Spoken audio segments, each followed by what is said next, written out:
Nakahimlay sa kalagitnaan ng pulu-pulong Pilipinas, ang hugis-pusong isla ng Marinduque. Ipinagmamalaki ng Marinduque ang kanyang papel sa magiting na kasaysayan ng Pilipinas, ang pagkilos ng mga revolusyonaryong Marinduqueño para wakasan ang 300 taong paghahari ng mga Kastila at labanan ng imperyalistang Amerikano.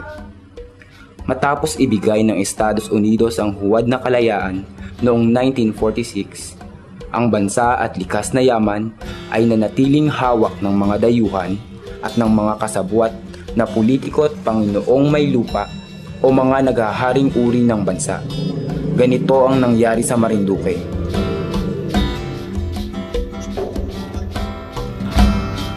Natagpo ang mayaman sa tanso at ginto ang Marinduque noong 1960s, sa panahon kung kailan ang agrikultura at pangingisda ang mga pangunahing ikinabubuhay ng mga Marinduqueños.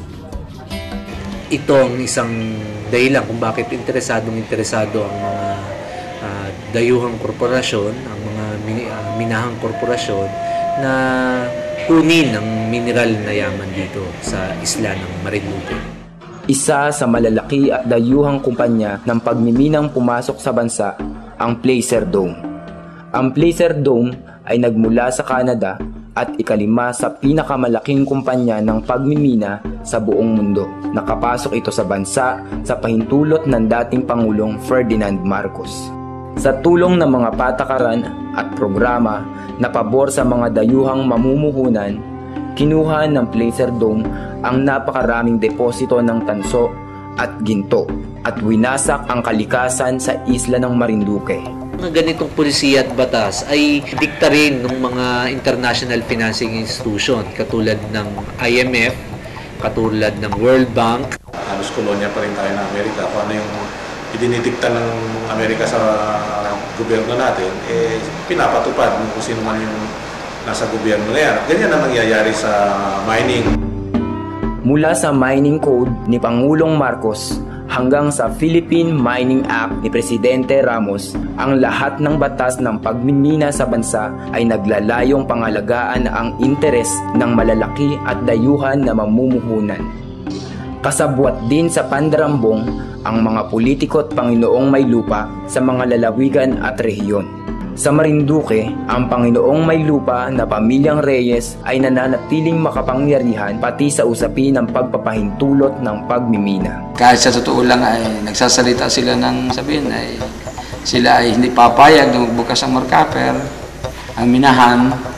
Pero ngayon ay talagang sigurado na yung kanilang posisyon na sila ay pabor doon sa pagbubukas ng minahan. May tuwirang kontrol ang Placer Dome sa pagpapatakbo ng Marcopper Mining Corporation na nakabase sa bayan ng Santa Cruz ng Marinduque. Mula 1969 hanggang 1997, ang kanilang mapaminsalang operasyon ay hindi pinigilan. Sa pagmimina, ang statistika dyan ay less than 1% ang usable material dun sa mga ginagalaw mong Earth's crust. Yung 99.999% ay waste talaga yun. Yung latak ng aktibidad ng nature ay toxic, lason. Ang mga kumpanyang Placer Dome at Marcopper ay lantad na nagtapo ng humigit sa 200 milyong tonelada ng basurang mina sa loob ng Kalankan. Matapos ang 16 na taon na pagmimina ng tanso sa Tapian Pit. Everyone who's looked at that bay has been absolutely horrified. Irresponsible mining, to just dump your waste into a shallow bay like that 12 fisher villages rely on. Unti-unti nitong pinatay ang pangisdaan sa Kalankan na pinagkukunan ng kabuhayan ng hindi bababa sa 12 barangay. Walang hanap buhay ng tao.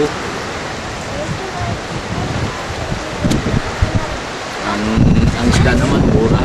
Wala pang mahuli.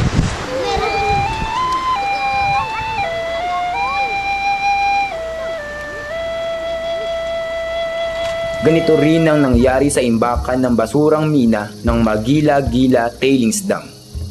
Noong 1993, ang Magila-Gila Tailings Dam ay nasira at sumabog. tone-toneladang basurang mina ang tumabon sa may 27 pamayanang dinadaanan ng ilog ng Mogpog. Naglagay pa sila ng parang pangharang ng mga silt yung Magila-Gila Dam. Ang purpose is to contain the silt,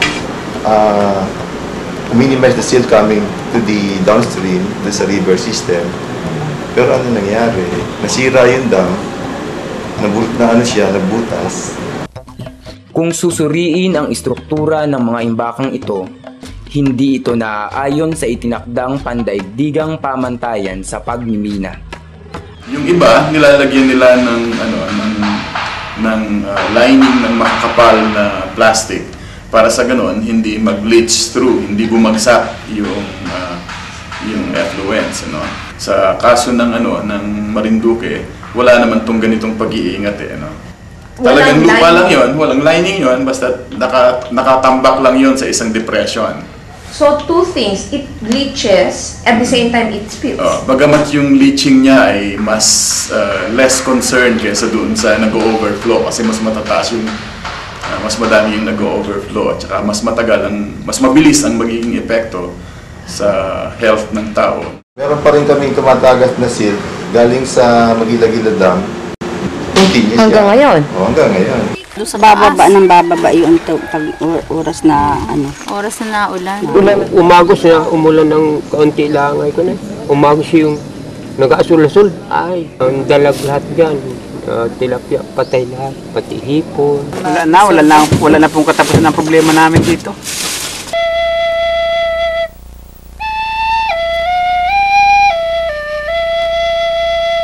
Bumigay din ng isa pang istruktura ng minahan, ang Tapian Pit noong Marso 1996. Nagpakawala ito ng 3 hanggang 4 na milyong toneladang basurang mina na dagli ang pumatay sa buong 26 na kilometrong haba ng Ilog Buwak. Mga alikabok na yan, mayroong mga heavy metals na tinatawag, mayroong lead, may arsenic, may mercury, may cadmium. Nasa ilalim ng lupa ang pinakamalalaking konsentrasyon ng toxic heavy metals. Since inilagay mo sa ibabaw yung mining residue sa Makatuwid, prone na ito na tunawin ulit ng ulan, tunawin ulit ng iba't iba pang mga elemento. Makikita sila sa simula kung solido yung state, tumataas, nagko-concentrate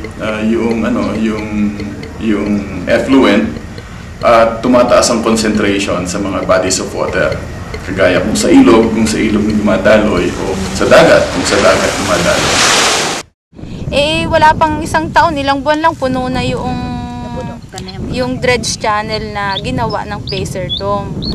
Kaya wala na ring silbi. Ito dati nadaanan ng Ilog Buwak na malaki po talaga dito. Ilog Buwak talaga ito, malaki ito.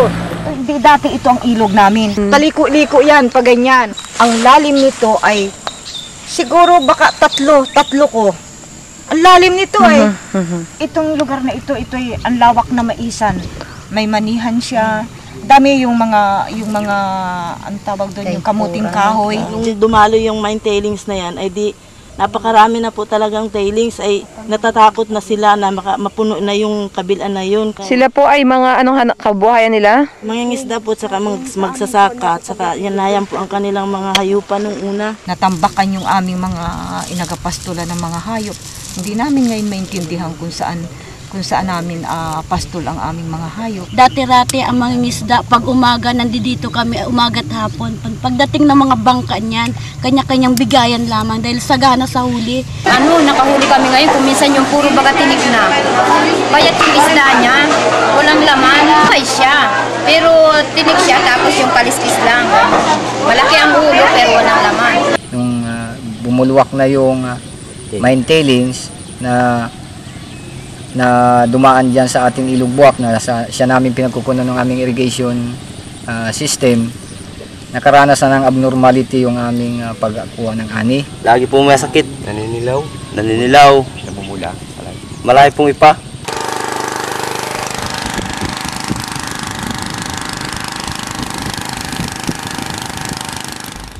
Pagkatapos ng sunod-sunod na trahedyang ito, nagsimulang magkasakit ang mga Marinduqueño.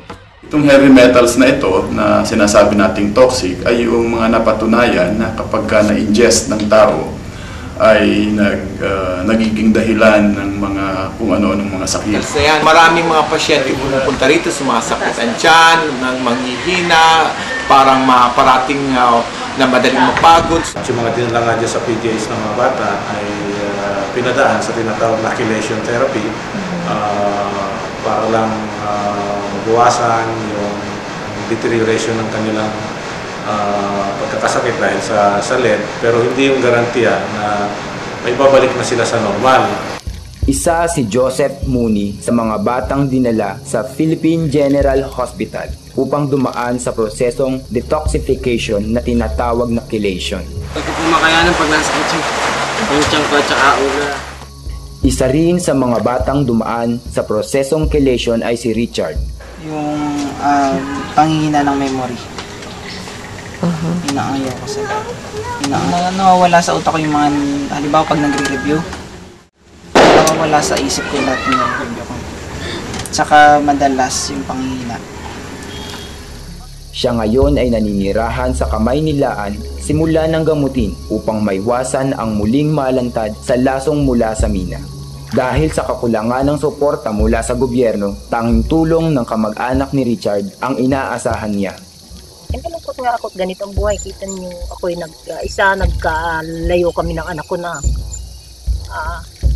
napakaaga dahil sa markaper. Kaya, ako lang tanungin, talagang matindi ang galit ko dyan.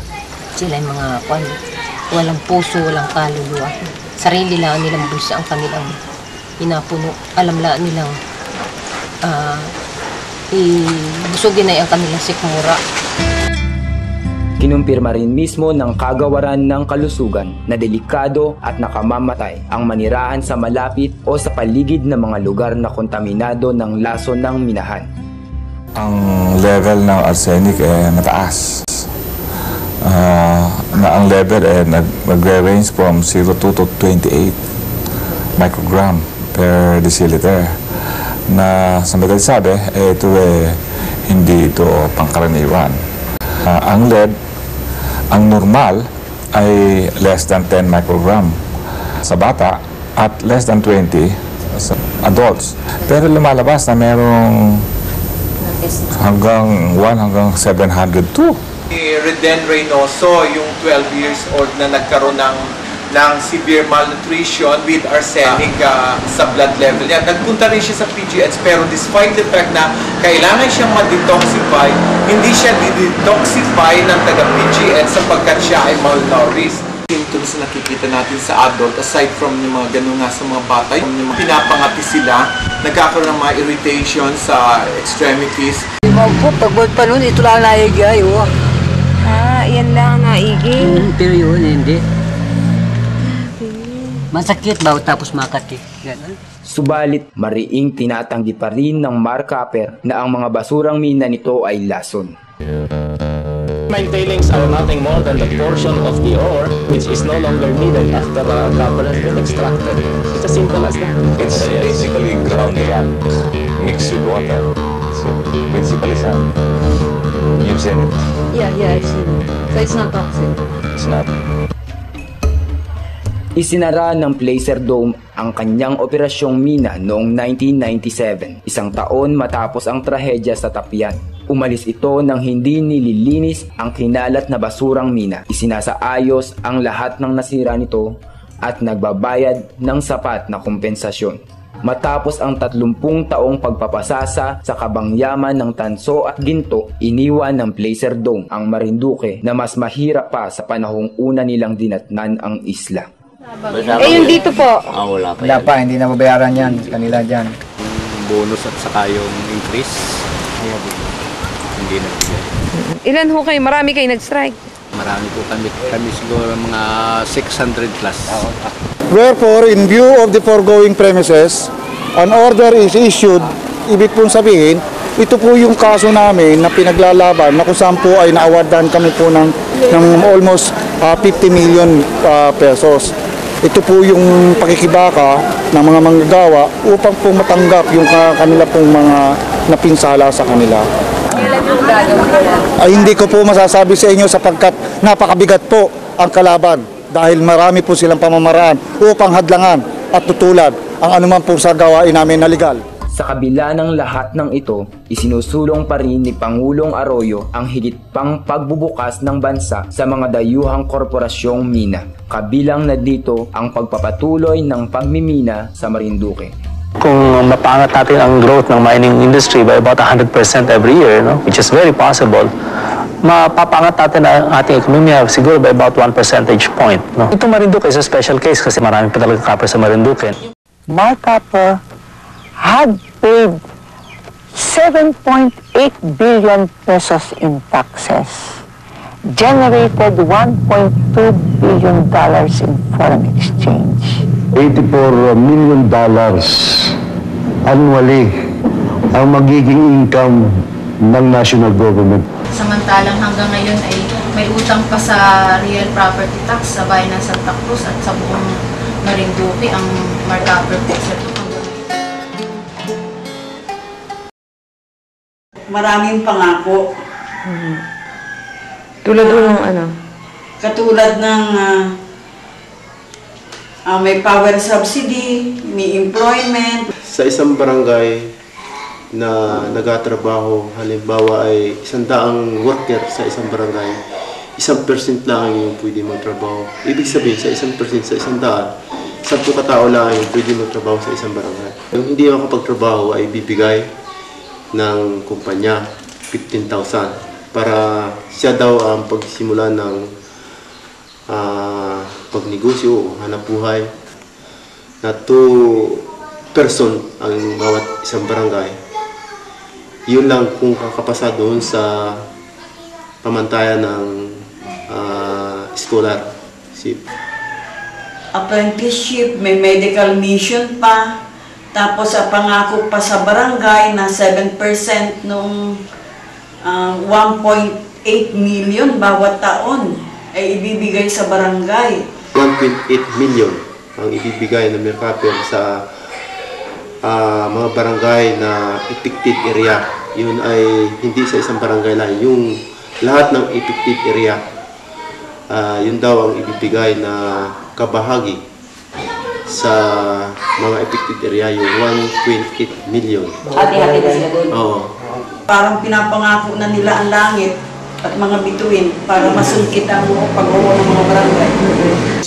Sinabi rin sa memorandum na dala ni Kapitan at binasa sa amin, kami magsisyon, ay ang pagtatambak ng basura ay dito raw muli sa Kalangkang B. Area yung pagtatambak muli ng basura nila. So yun ang may pitong tinututulan talaga yung... I heard this morning that the plan is to dump the waste again to Calangcan Bay. And how the Philippine government can even contemplate such a thing is beyond me. So ako nagmungkahi kami na dadaanin sa assembly. Subalit ang aming kapitan ayaw pumayag sapagkat ang gusto niya, siya na yung mag-house to house kung papirma nung... Ayan, yung pinapirmahan na kung gustong pinapirma ang mga tao dito, kung gusto nga ning matulong ang tilings uli dito, at yun daw, hindi mapirma, hindi mapirma ay kwan, hindi raw kakapasok sa Marcapper. Di nakitipan na ako. Ano nga yung nag-seminar kayo? Kill droga po. Or sa kill droga? Na kayo pinagsulat? May topic din po sila doon. Pinag-ano kayo ng bago po sila umalis, may question po sila na kung ano po yung kung pro o anti po na. Ikaw personally na nagtaka ka rin? Nagtaka po ko. Dahil saka sa huling-huli na po nila discuss po yun. Ang pinakamagastos sa mga hakbang na ito ay pagkomisyon sa mga Amerikano mula sa United States Geological Survey upang gumawa muli ng pag-aaral sa halagang 20 milyong piso. Ginastusan nila napakalaki. Samantalang nung nangihingi ng budget ang toxicology team ng Poison Control at saka ng Department of Health, hindi nila maibigay yung budget na yun para gumawa talaga ng maayos na masitong pag-aaral doon. Dahil sa pagpapahintulot na minahin muli ang lugar, tila hindi nilisan ng Placer Dome ang isla ng Marinduque. Ang tanging naiwasan lang ay ang mga pananagutan nito sa mamamayan. Bali, na-absuelto nila yung markaper. At sa balita ko nga, yung si Congressman Reyes pa nga nag-facilitate ng USGS study dyan at nagbigay ng false hopes. Talaga naman kitang-kita yung sabuatan dyan ng big business, ng national government at pati to a certain extent yung nasa local government sa tingin ko. Ang tiyak lang dyan ay in due time talagang lahat ng tao pwedeng maapektuhan. Matay, gusto yata marami ang mamamatay. Sa kabila ng mga mapanupil na batas, mga pangakong mapanlinlang at pagtatalaga ng marami militar sa area para suprilin ang mamamayan, ang paninindigan ng mamamayan ay nananaig. Ito ang paninindigang kalagin ang kadena ng pagkaalipin sa makadayuhang pagmimina sa lalawigan ng Marinduque. Umabot ang kampanya ng pagtutol sa pagmimina sa kalapit isla ng Mindoro at maging sa malayong isla ng Samar. Ang trahedyang sinapit sa Marinduque ay patuloy na nagsisilbing aral sa iba pang lalawigan at kabayanan sa ating bansa. Bagay na nagpapalakas sa pambansang pagtutol sa pagmimina na makadayuhan kontra kaunlaran at kontra mamamayan. Sa ating sarili, sa ating bayan, hindi lamang ngayon, kundi para sa mga susunod na henerasyon. Kasama din tayo sa simbahan ng mga dugha. Pero ang tanging posisyon nga lang namin talagang ipaglaban na at manindigan.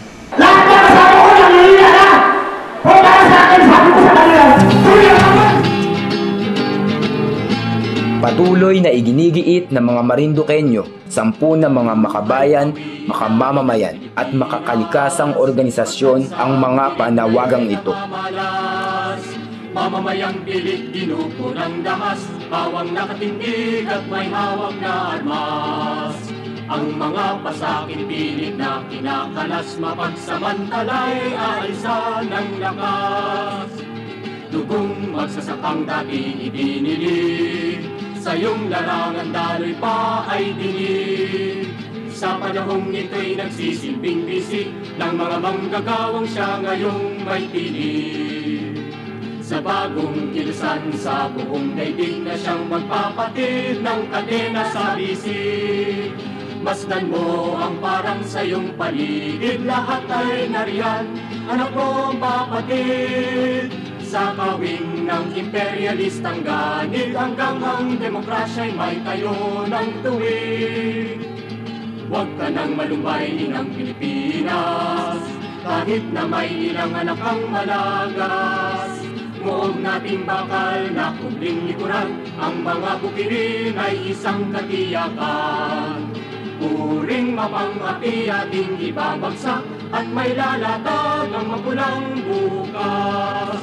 Masdan mo ang parang sa iyong paligid, lahat ay nariyan, anak mo ang papatid. Nagpapalit-palit ang mga pangulo, subalit wala ni isa ang tunay na nakinig at tumugon sa isyu ng mga Marinduqueño. Itinuturo ng kasaysayan na walang ibang maaasahan kung hindi ang pagkakaisa at sama-samang pagkilos. Sa diwa ng patriotikong pakikibaka ng mga katipunerong Marinduqueño, ang ating paglaban para sa pagpapatigil sa imperialistang pagmimina at para sa makatarungang pamahalaan ay nagpapatuloy. Ilang anak ang malagas, huwag nating bakal na kubling likuran, ang mga bukirin ay isang katiyakan. Puring mapang-api ating ibabagsak at may lalatag ang mapulang bukas. Masdan mo ang parang sa iyong paligid, lahat ay nariyan, anak mo ang papatid. Sa kawing ng imperialistang ganid, hanggang ang demokrasya'y may tayo ng tuwid. Huwag ka nang malumbay ng Pilipinas, kahit na may ilang anak ang malagas. Huwag nating bakal na kubling likuran, ang mga bukirin ay isang katiyakan. Uring mapang-api ating ibabagsak at may lalatag ang mapulang bukas.